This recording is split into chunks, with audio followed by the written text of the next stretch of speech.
महाराष्ट्र त्यांनी स्वतः संपत्ती या ठिकाणी कुटुंबाचा घ्यावा सरकार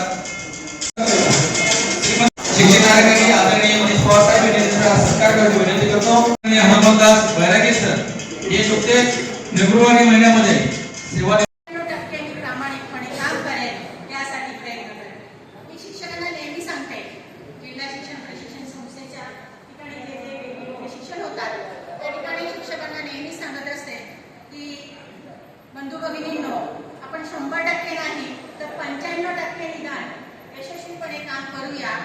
पुरोगामी शिक्षक संघटना आणि महिला शिक्षक संघटनेच्या वतीनं दरवर्षी सालाबादाप्रमाणे हा शिक्षकांना खास करून उत्कृष्ट कार्य करणाऱ्या शिक्षक आणि सर्व समाजातील सर्व नौकर वर्गातील महिलांसाठी हा पुरस्कार दिला जातो। हा आमचा अनेक 10-15 वर्षापासूनचा हा उपक्रम आहे। हा या ठिकाणी हा चांगल्या मोठ्या संख्येने पार पडलेला आहे। या ठिकाणी खास करून आम्ही ज्ञानज्योती पुरस्कार आणि शिक्षक गौरव पुरस्कार देत असतो। तर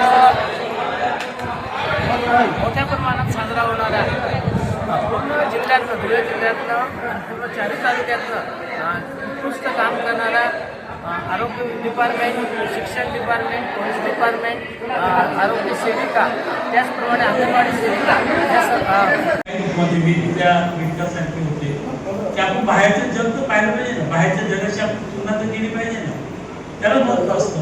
आज आपल्याला सर सांगतो की ज्याला आपण SDI म्हणतो, ह्युमन डेव्हलपमेंट इंडेक्स, मानव विकास निर्देशांक, म्हणजे एखादा देश कुठे आहे, प्रगत आहे का अप्रगत आहे हे ठरवण्याचे जे काही वेगवेगळे मापदंड आहेत त्यामध्ये एक GDP आहे की आपल्या एकंदरीत राष्ट्रीय उत्पन्न किती आहे, त्याचबरोबर एक ह्युमन डेव्हलपमेंट इंडेक्स नावाचं आहे की ते सर्व लोकांची कशी अवस्था आहे, गरिबांची कशी अवस्था आहे, शिक्षणाची कशी, आरोग्याची कशी अवस्था आहे, हे सगळं पाहिलं तर 193 देशामध्ये आपला 136वा नंबर आहे।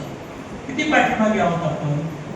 साधा हॅपी इंडेक्स सारखं जे एक राष्ट्र खरोखर हॅपी आहे की हे पाहिलं तर त्यातही आपण फार पाठीमागे आहोत। प्रदूषणाचा विषय घेतला तर त्या प्रदूषणामध्ये आपण जर पाहिलं तर भारतात जगातल्या 10 प्रदूषित शहरापैकी 8 भारतीय शहर आहेत। आणि महिलांच्या बद्दल जर आपण पाहिलं की महिलांचं संरक्षण असेल, महिलांचा एकंदरीत सर्व त्यांचा समाजातील वावर हे असेल